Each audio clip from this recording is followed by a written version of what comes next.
Hey guys, so today I'm going to be doing an album review of Metallica's Hardwired to Self-Destruct. I figured with all this coronavirus stuff and all this lockdown, we're all pretty bored. And this is an album I've been listening to a lot recently, so I figured, what the hell? How this is going to work is I'm going to kind of tell you the making of the album, kind of things you need to know, and then just kind of jump into the track by track. Hopefully this video won't be too long. One of the first things you need to know about this album is Rick Rubin isn't producing it.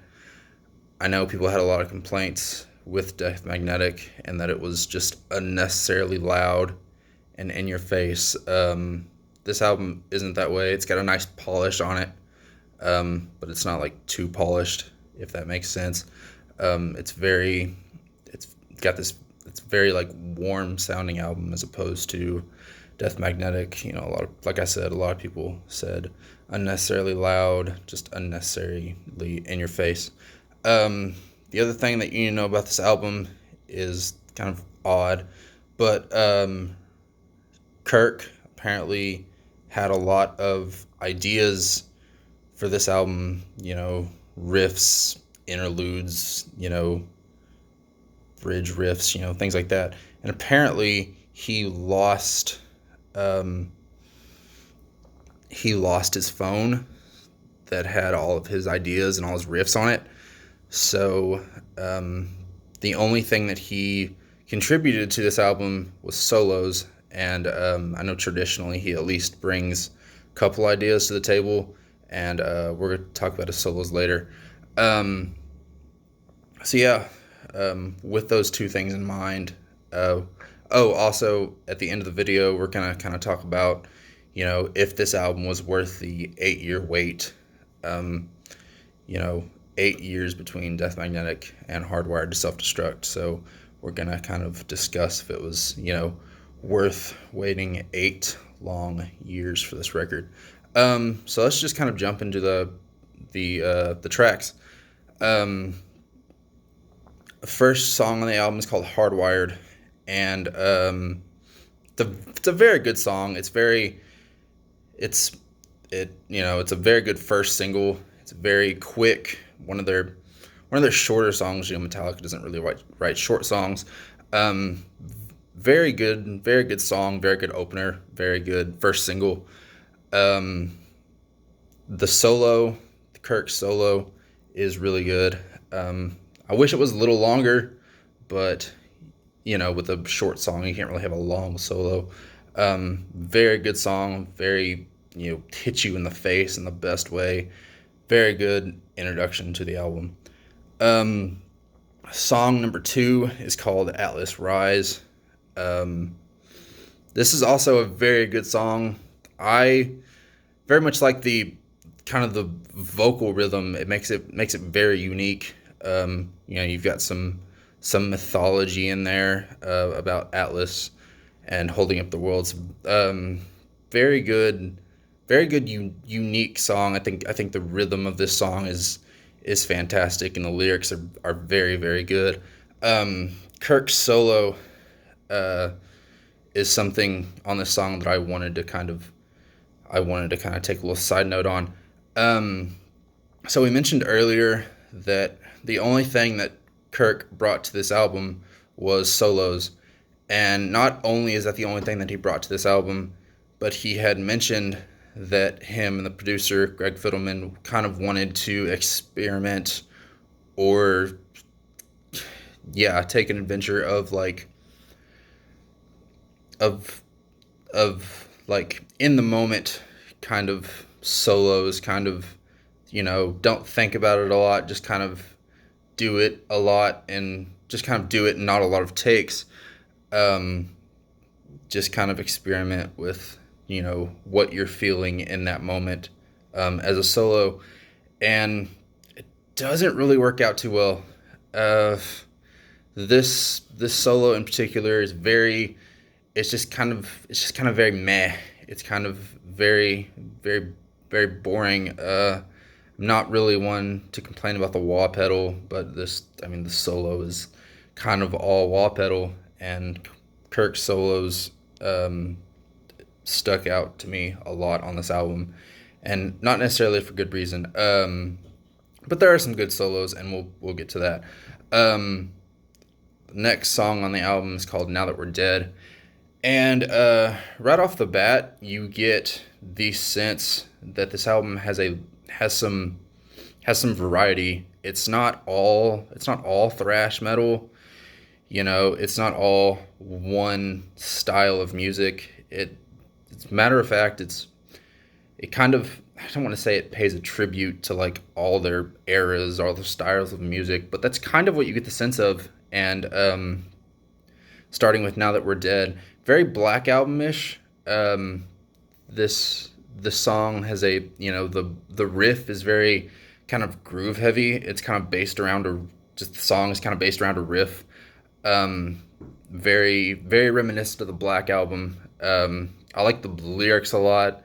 James's vocal delivery, talking about the afterlife and things of that nature. Kirk's solo on this album on this song is very, very, very good. It's got like two parts to it, and to really understand what I mean, you're just gonna have to go listen to the song.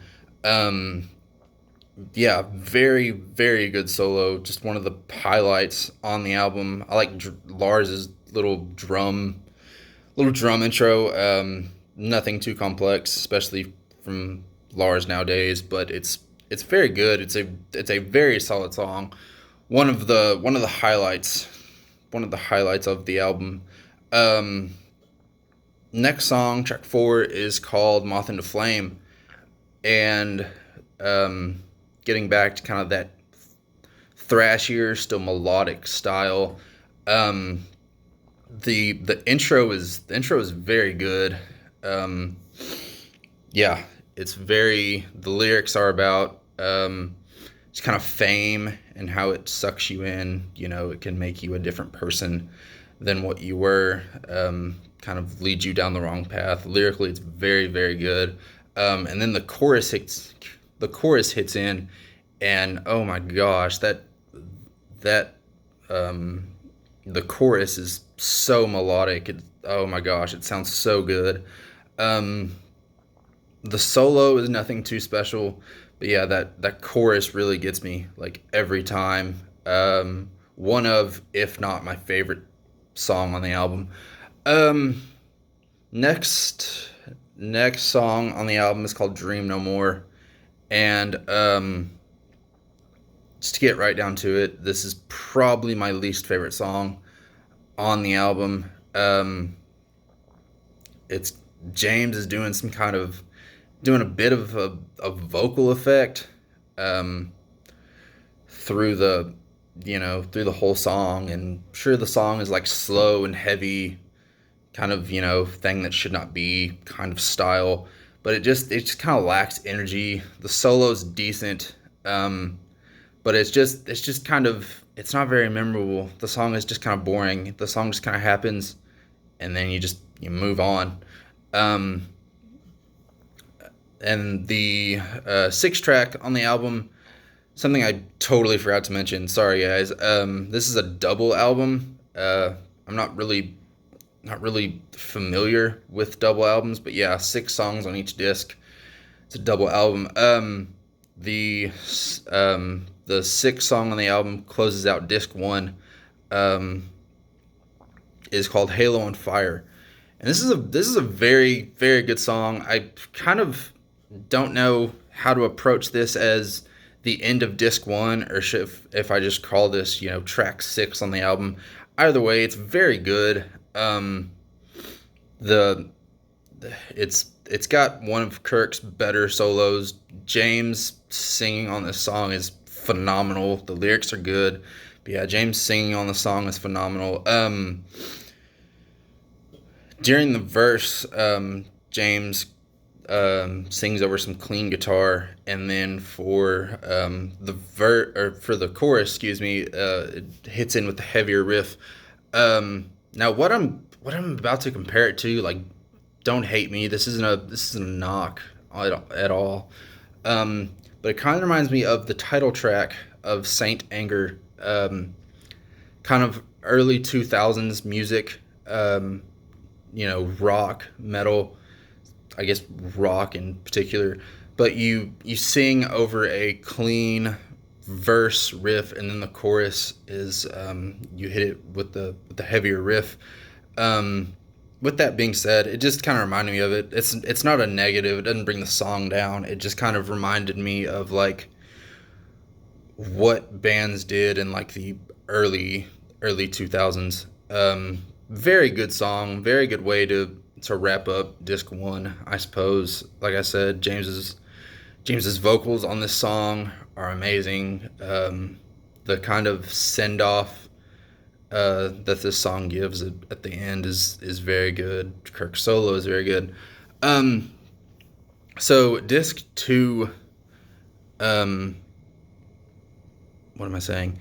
The first track on disc two is called Confusion, and yeah, the drum intro reminds everyone of Am I Evil. Doesn't really bother me.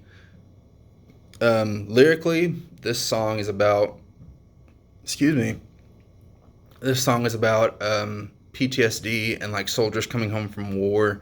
It's handled very, very tastefully. There's actually how James uses his voice going into Kirk's solo. He says, "Father, please come home," and you can feel the emotion in his voice about just PTSD and how it affects not only the soldiers but like the families of the soldiers. Lyrically, this song is probably the best song on the album. Just a fantastic song, lyrically and musically. Kirk solo I've gotten used to on this song. It's nothing too special, but I mean, the song as a whole is very good. Next song on the album is called "Man Unkind," and this is a song I'm not too fond of. The intro, you've got James with some clean guitar, and then Rob is doing kind of a bass thing underneath, and that's probably the highlight of the song. It's a good part, and then the riff comes in. The riff is very groovy. It's very it's very groove heavy.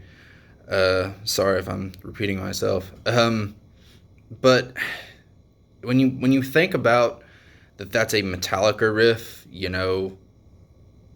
most popular metal band, in the world, it kind of brings it down a bit because it's very mediocre. If another like young band came up with that riff, I'd probably like it a little better.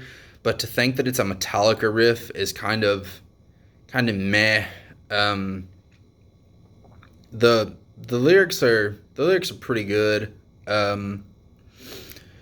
The the lyrics as a whole are pretty good. They get repetitive towards the end, and you kind of want the song to end. It kind of just drags on a little too long, and then we get to Kirk's solo. Oh gosh, the solo is bad, y'all. It kind of reminds me of the end of the line off of Death Magnetic, where Kirk you can tell he's trying to do something unique, but it just doesn't work. He tries so hard to make this solo different and unique and just sound like kind of nothing he's ever done before. It sounds awful because you can tell he's just trying way too hard on this solo. Yeah, this solo and the end of the line off Death Magnetic are just terrible, and they just kind of remind me of each other. So yeah, the next song on the album is called "Am I Savage?"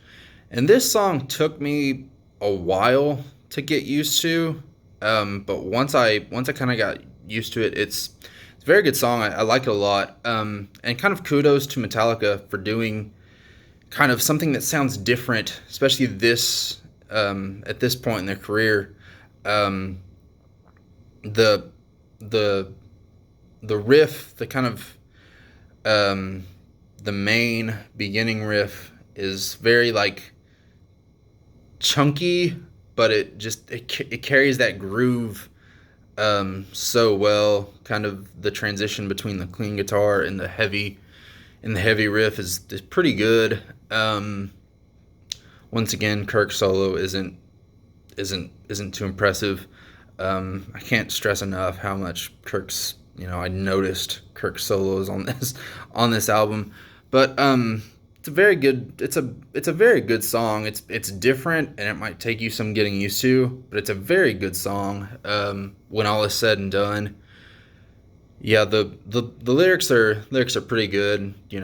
I don't recognize me anymore. Like, kind of take that for what you will. It's very up to interpretation. It's a very good song. It's different, but it's good.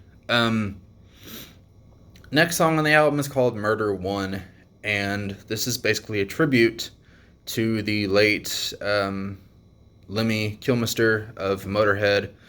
And whereas I appreciate the tribute to someone who has meant a great deal to metal and who had kind of recently passed. It had been a couple years at this point, but who had passed. No, he had recently passed when this album came out.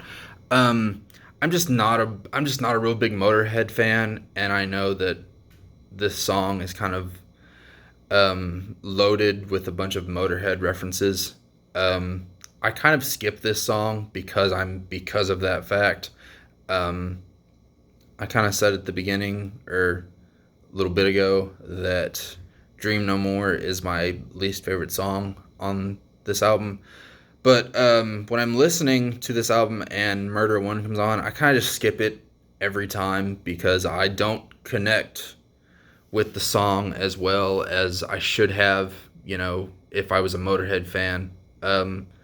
So I mean, the song's not bad. I just kind of skip it every time because I'm not a Motorhead fan and I don't necessarily connect with it as much as I should. And the last track on the album is the song that when this album came out, people went absolutely nuts for, and that's Spit Out the Bone. Very, very thrashy, very like all over the place, very reminiscent of something they would do, on Master of Puppets, Red Lighting, Justice for All. Very, very good song. I'm not really into like sci-fi stuff, but the lyrics on this song I could definitely get with the whole kind of robot rebellion. It's something that's been done before, but like the lyrics themselves and how they're handled are very, very good. The solos, Kirk offers 2 solos on this song, and they're both very, very good. Kind of forget what I've said up to this point. Both solos are very, very good. The first solo is he kind of uses the wah pedal to like his advantage. The wah pedal sounds very necessary.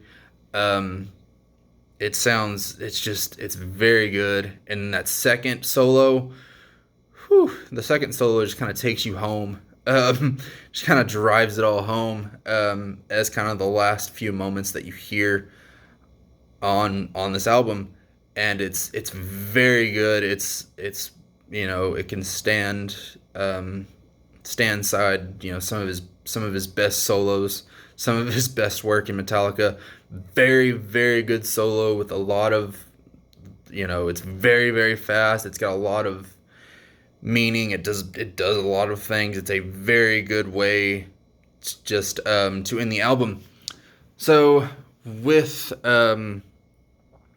since I wrapped up all the tracks, was this album worth waiting 8 years for? Yes and no. It's almost split. down the middle, like half of these songs are decent and half of these songs are good. Almost very literally, because the first disc is a lot better than disc two, for the most part. Um, so yeah, hopefully we'll get a new Metallica album somewhat soon. We know that they're not. Um, they haven't really been in a rush to make uh, to make albums. So we'll see when the next Metallica uh, album comes out, and maybe I'll review it. Um, Thanks so much, guys, for watching. Stay safe, stay healthy. God bless you guys. All right, bye.